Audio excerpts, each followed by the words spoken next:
Good day.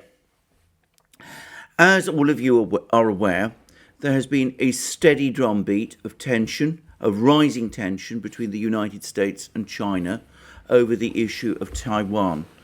The Chinese have issued repeated warnings that Taiwan secession is for them a red line and that they want and will insist upon at some point the reunification of Taiwan with the Chinese mainland, a policy which has been accepted by most of the international community, which accepts the position of the Chinese government that there is only one China, with the government in Beijing being its legitimate government. Up to now, it has also been Taiwan's position that it too regards itself as a part of China, though it does not recognize the legitimacy of the Chinese government. In fact, in theory, the Taiwan government, the authorities in Taiwan, still claim to be the government of China, and they still refer to their country officially as the Republic of China, in rivalry to the People's Republic of China, which is the political entity whose leadership and government is located in Beijing.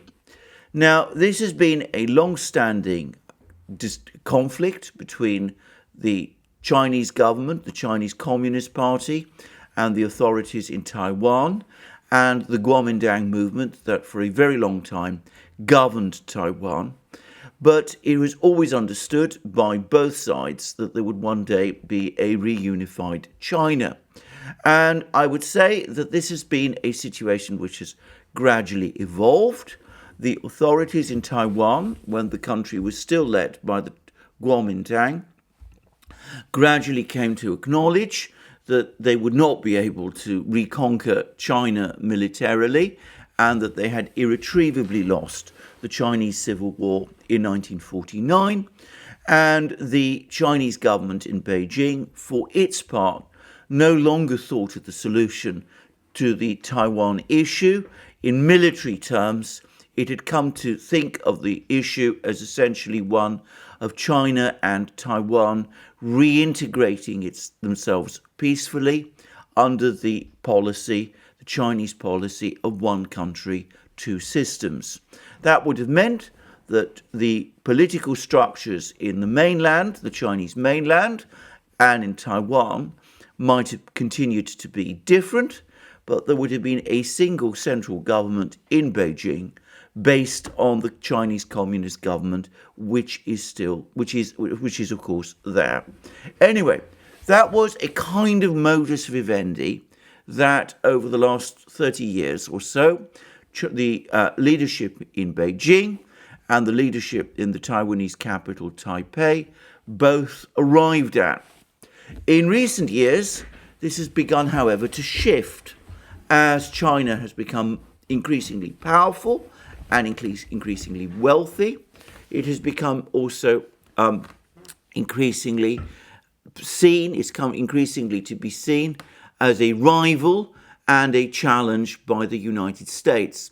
And the United States has responded to this rise of China by increasing political tensions and conflicts with China. And we've now evolved to that position where the United States talks about strong competition with China and speaks almost in every respect about China as a potential adversary or enemy or rival. And the Chinese, for their part, have responded to this heightened American hostility to themselves, hostility as they see it, by building up their military power and by forging an ever closer relationship with the other nuclear superpower, Russia, which also has its own issues and problems with the United States. So we have seen a situation where in the 2000s there was relative harmony between China and Taiwan and relative harmony between China and the United States, into a situation where the enormous increase in Chinese power is creating rising tension between the United States and China, And it's also created a shift and change in policy in Taiwan. Because, of course, whereas, say, in the year 2000, a peaceful reunification of China and Taiwan might not have been excessively alarming to Taiwan, because at that time its economy was was roughly a third of the economy of the Chinese mainland. Today, the economy of Taiwan is utterly dwarfed by that of the Chinese mainland, which has surpassed it by orders of magnitude, so that today Taiwan and the people there perceive that if they were reunited to China, they would very rapidly become a provincial backwater. And with that enormous growth of Chinese power, there's also come the concern that a system of one country, two systems might not actually mean very much, because in a situation where the discrepancy in economic and military power between China and Taiwan, the mainland of China and Taiwan, is so great, it's difficult to see how Taiwan, in such a one country, two systems type arrangement, would not ultimately find itself a provincial backwater, with the power draining away to the government in Beijing, which would ultimately make all the key decisions in Taiwan itself. Similar concerns and similar fears were at least partly responsible for the protests that took place a few years ago in Hong Kong. When Hong Kong reunited with China back in 1998, it accounted for a very significant part of the Chinese economy, and the people of Hong Kong, the leadership of Hong Kong, was able to say to itself that they were in effect a major player in China and in Chinese economic affairs, if not so much in Chinese politics. As it has become increasingly difficult for the leadership of Hong Kong to believe that, and as the enormous gulf in living standards between China and Hong Kong has diminished, this caused increasing disquiet in Hong Kong and was one of the major reasons for the protests. In saying all of this, I want to stress that I'm not in any way disputing that there's also almost certainly, in fact undoubtedly, been an element of foreign involvement in those protests in Hong Kong, but it is the domestic issues that I want to focus upon in this program. And so we have seen, just as in Hong Kong, there was increasing disquiet about the growth of Chinese power and the fact that Hong Kong had become an economic backwater of China instead of being at the center of China. So there has been increasing disquiet of the same sort or the same nature in Taiwan itself. And inevitably, that has led to the growth of independence sentiment on the part of some people in Taiwan. And it's probably fair to say that the present government of Taiwan reflects that independence sentiment. By independence, I don't mean a desire for autonomy from China. What they are now calling for increasingly in Taiwan is outright independence, an acknowledgement that Taiwan is not a part of China at all, that it is an independent country with its own political system, its own economic system, one that is entirely separate from China, one which should seek and be granted international recognition, a seat on the UN Security Council, all those sort of things that an independent state is entitled to. That, of course, is something which the government of China is absolutely determined to prevent at all costs. And as I've discussed in many programs, and as the Chinese have repeatedly said, for them, it is an absolutely existential issue. The Chinese Communist Party came to power in China with two basic promises. The first was to re-establish China as an independent, strong country. And that, of course, meant a country that was prosperous, that was advanced, that was economically no longer dependent on other powers, and which was no longer prey to the multiple aggressions of other powers, aggressions which China had experienced from the Western powers ever since the mid-19th century. And at the same time, and very much as part of that first promise, there came the second promise that China would one day be reunited, that every piece of Chinese territory would be brought under Chinese control, that China, as the strong, independent, prosperous country that it would become and which it deserved to be, would be master in its own house, that all the various parts of China seized on by the foreign powers as a result of their various aggressions would be returned to China and would be reincorporated in China and would become part of China again. And these are the two promises which were made by the Chinese Communist Party, which united much of Chinese society behind the Chinese Communist Party, which, by the way, also played a key role in organizing the resistance to the Japanese during the Second World War and the Japanese invasions of China in the 1930s and 1940s. And it is the key reason why the Chinese Communist Party won, and it forms a central element in its legitimacy.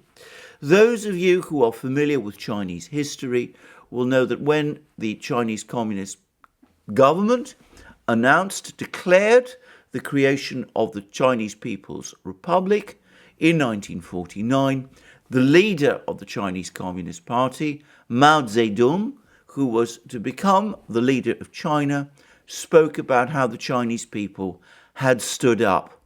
And that, in effect, sums up the entire nature of Chinese policy, of Chinese government, and it is a central element of its legitimacy.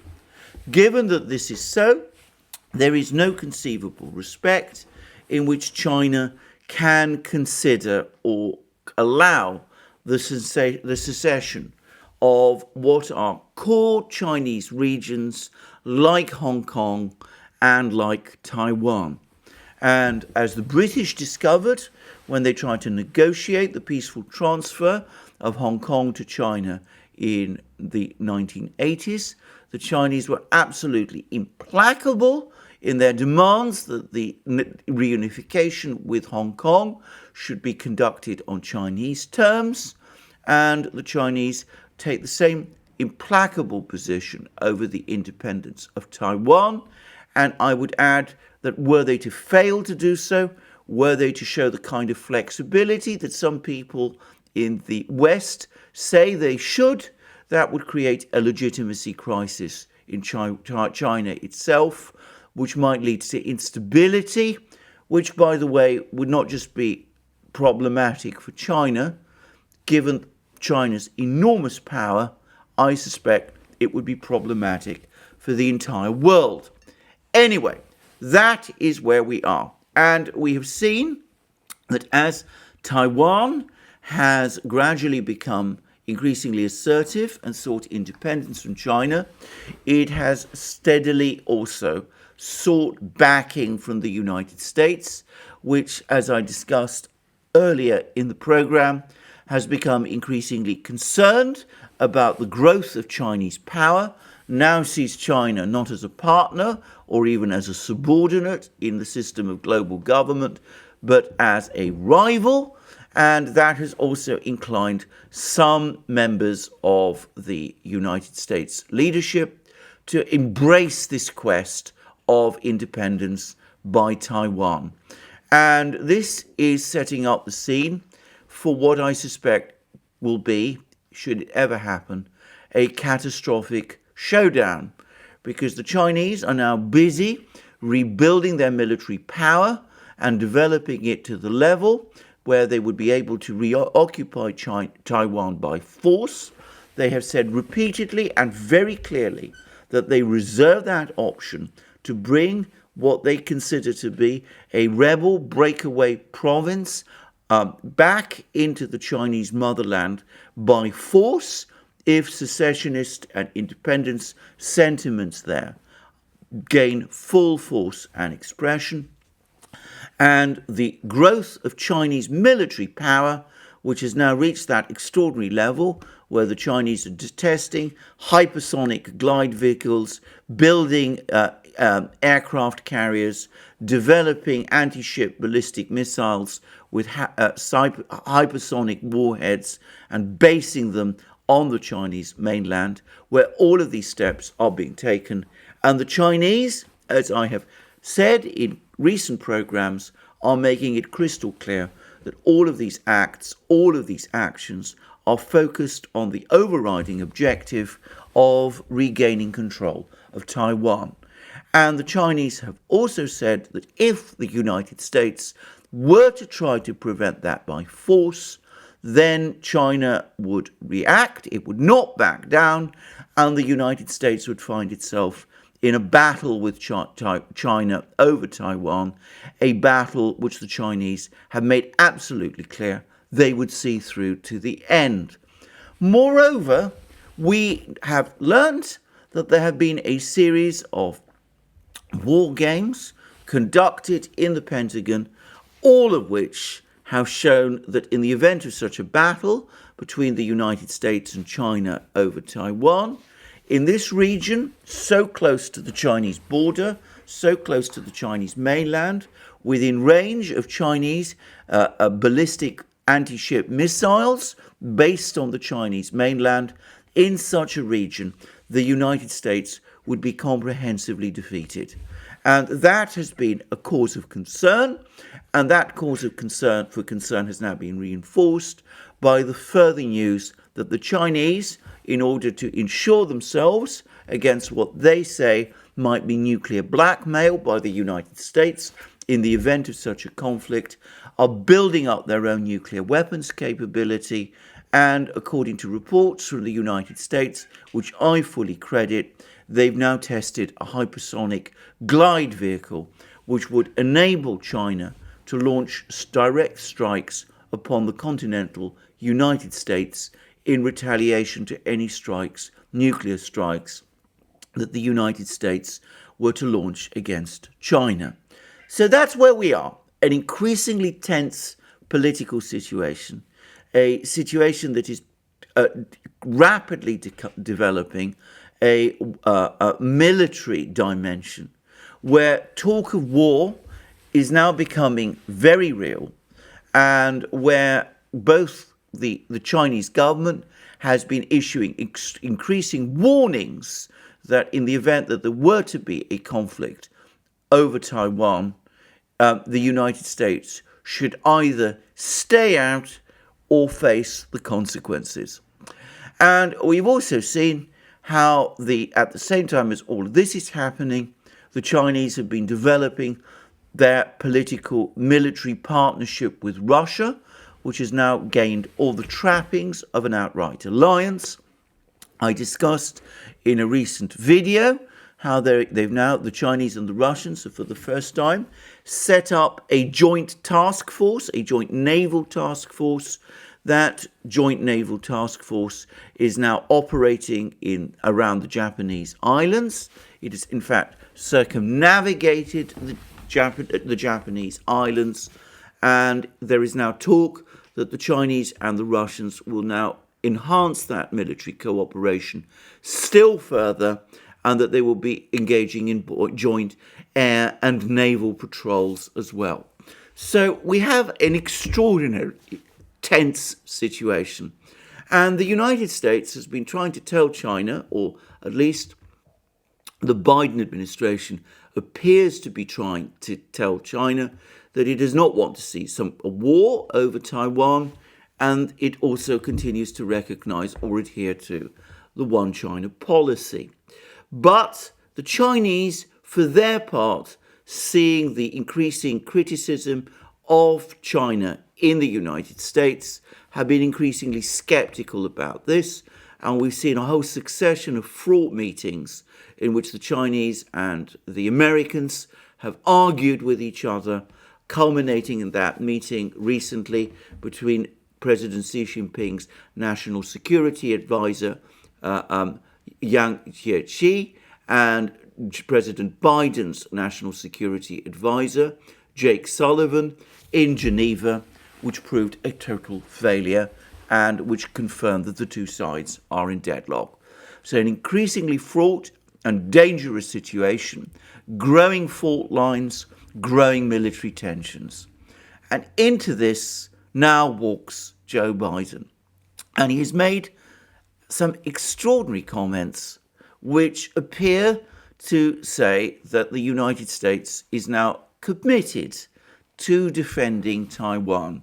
And perhaps it's worthwhile following exactly what he said. And unusually, I'm going to take it from Washington Examiner, which is admittedly a Republican website, but it has all the comments in one place, and it also has certain clarifications provided by the United States government in the same place also.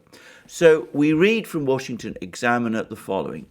A Republican college student asked Biden about a Chinese hypersonic missile test. This happened, I should say, during a town hall meeting, which Beijing has denied, and whether he would vow to protect Taiwan. The president responded, yes and yes.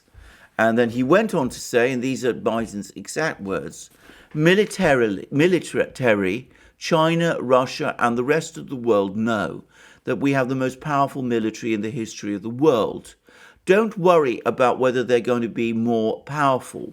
What you do have to worry about is whether or not they're going to engage in activities that will put them in a position where they make a serious mistake. Biden then went on to claim that he has spoken with President Xi Jinping more than any other world leader has. By the way, that isn't true. The world leader who has talked with Xi Jinping far more than any other, and who has met with Xi Jinping far more than any other, is Vladimir Putin of Russia, but never mind. And then Biden went on to say the following. I don't want a Cold War with China. I just want to make China understand that we're not going to step back. We're not going to change any of our views. And then the host of this meeting, who was CNN's Anderson Cooper, asked Biden to clarify whether that would mean the United States would come to Taiwan's defense if China attacked. And then Biden said, yes, we have a commitment to do that. Well, that was what Biden said. That's what the president said. And then a short time later, the White House spokesperson issued a clarification, what's referred to as a clarification. In it, the White House spokesman said the following. The president was not announcing any change in our policy, and there is no change in our policy. The United States defense relationship with Taiwan is guided by the Taiwan Relations Act. We will uphold our commitment under this act. We will continue to support Taiwan's self-defense, and we will continue to oppose any unilateral changes to the status quo. And then Washington Examiner goes on to make the point that despite this White House clarification, Biden himself, as president, has in the past spoken about mutual obligations with Taiwan, which he has compared to those which the United States has to its NATO allies. And he said the following, we have kept every commitment. We made a sacred commitment to Article 5 that if, in fact, anyone were to invade or to take action against our NATO allies, we would respond. Same with Japan, same with South Korea, same with Taiwan. So, what are we to make of all of these statements? Is this Biden making a gaffe? Is he saying things he doesn't really mean. We have heard a great deal about Joe Biden's gaffes, the fact that he has to make corrections, the fact that he sometimes says things he doesn't mean to say or gets his ideas and thoughts scrambled. Well, I'm going to say straightforwardly, I don't actually think so.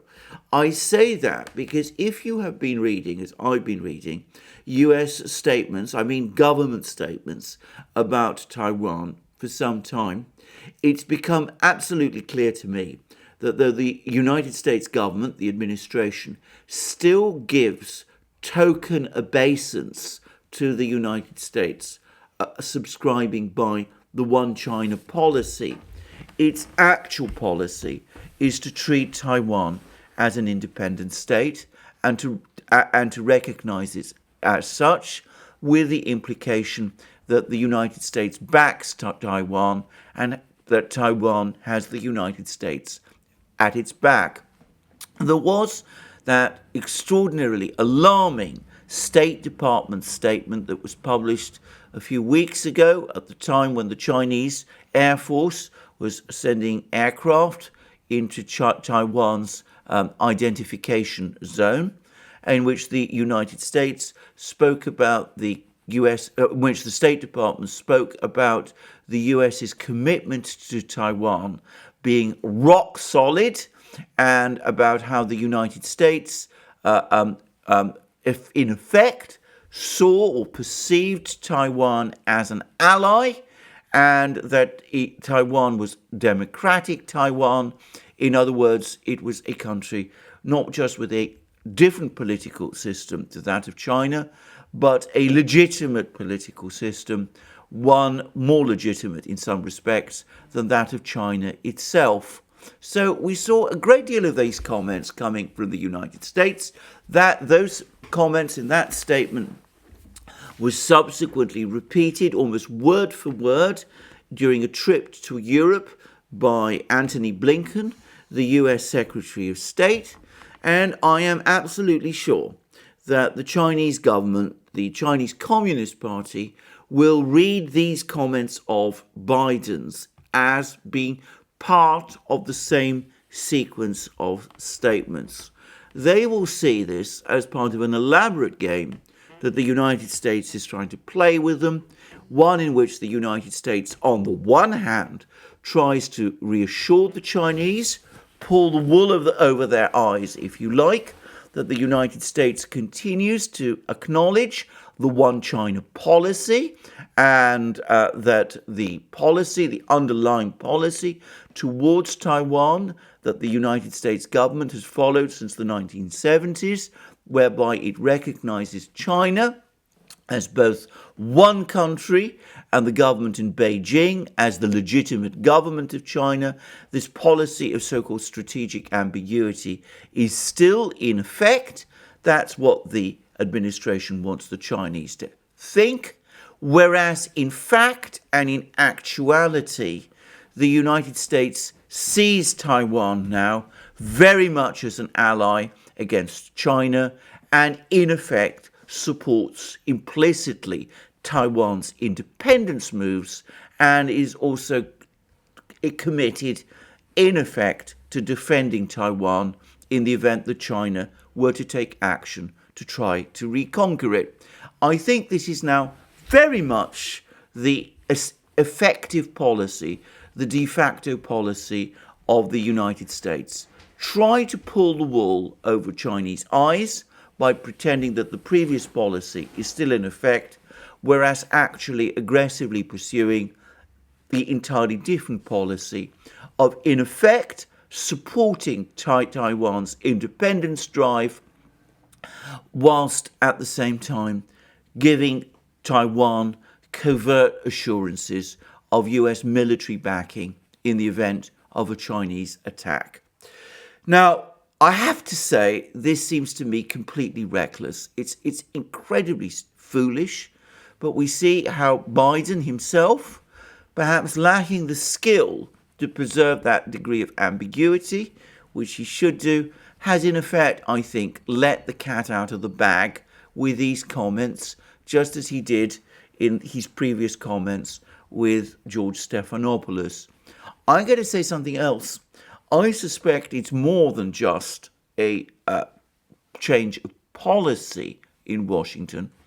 I suspect that there's been some private or confidential commitments made to Taiwan over the last few months by the administration, commitments which the Americans are alluding to in their statements and of which Biden, of course, is aware, but which the United States is withholding from the world because it doesn't want to alarm and antagonize the Chinese even more than the Chinese are alarmed and antagonized already.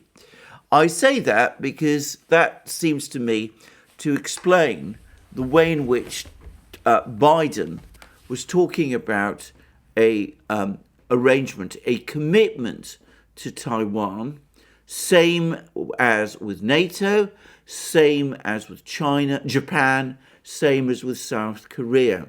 It suggests some sort of actual existing mutual defense agreement, one whereby the United States commits itself to coming to Taiwan's defense in the event that there is a Chinese invasion of Taiwan.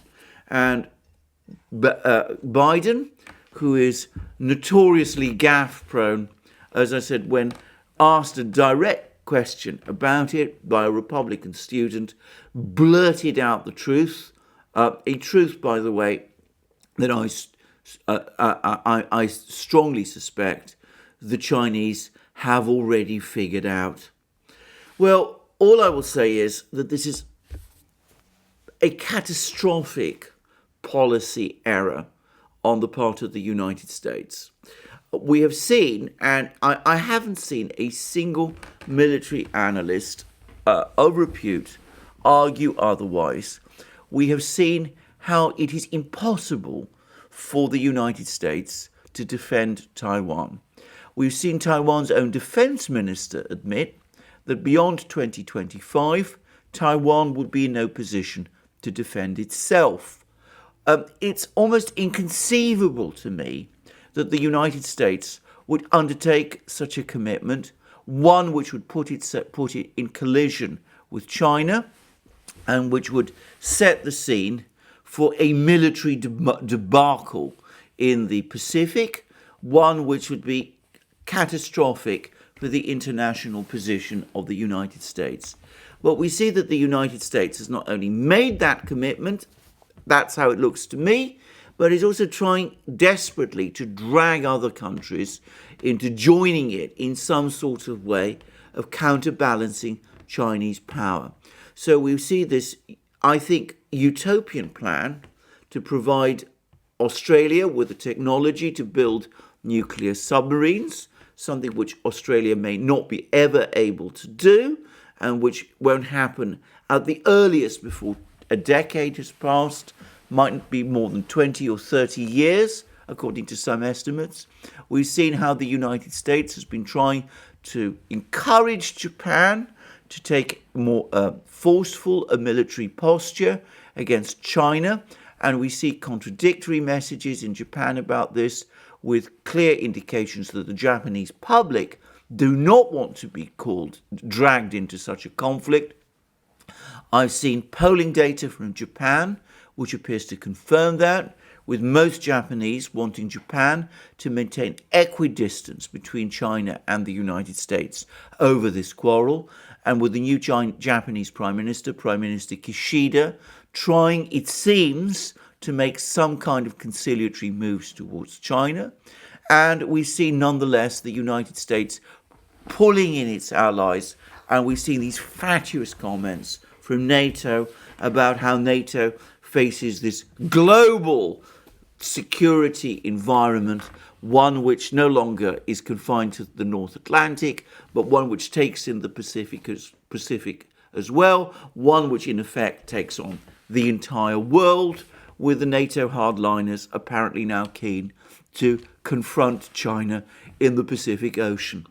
And as the United States talks with its allies about these harebrained, far-fetched, utopian and reckless plans, we see that the other side, the Chinese and the Russians, are actually making moves on the ground and on the sea. They are increasingly cooperating with each other in military matters. They're engaging in military exercises. They are engaging in joint aerial patrols. And we see this joint task force now circling the Japanese islands, a joint task force made up of the Chinese and Russian navies. And as I've suggested, I'm pretty sure that there's a great deal of technology transfer going on at the same time between these two nuclear superpowers. Well, it's now absolutely clear to me that the battle lines are being drawn. I've discussed at length how the option of a geostrategic ceasefire exists. The Chinese have spoken about it. They've said that they would be open to such an idea. The Russians have spoken about it also in terms of the very fraught situation in Europe. And they've made it clear that they would be open about it also. But the United States and its allies is incapable of agreeing to that. On the contrary, it continues a double game of trying on the one hand to reassure these two powerful countries, China and Russia, whilst at the same time taking aggressive steps against both of them. It is treating the Chinese and the Russians as fools when they are not fools, and it is itself, in my opinion, being incredibly foolish, sowing distrust, where at a time like this and in situations like this, total clarity of thought, of judgment, and of words are most important. Well, I shudder to think what is coming, but it's clear to me that the battle lines have now been drawn. Thank you for joining me for this program today. I look forward to you joining me in future programs on the Duran and on our other channels. And also remember to come and join us on our new platforms, of which Locals, I would say at the moment, is far and away the most important. We have a thriving community there, and we are also increasingly publishing exclusive content. I should say that on Wednesday, I did my first experimental live stream. I'm going to be doing many more live streams like that on Locals. If you want to engage with me directly, ask me questions, then join us on Locals, and you will soon, very soon, be able to do that. The live stream experiment went off extraordinarily well, far better than I'd anticipated. So, come along, join us there. I welcome you all. And if you want to support us, you can support us, remember, via Patreon and Subscribestar, and also via our shop. And you can buy the amazing things that we have there, our hats, our hoodies, our sweatshirts, our t-shirts, and all the rest. And I would also ask you to check your subscription to this channel, and also to tick the like button to this video if you've liked this video. Thank you for joining me again today. I look forward to you joining me again soon, and have a wonderful day. Until then.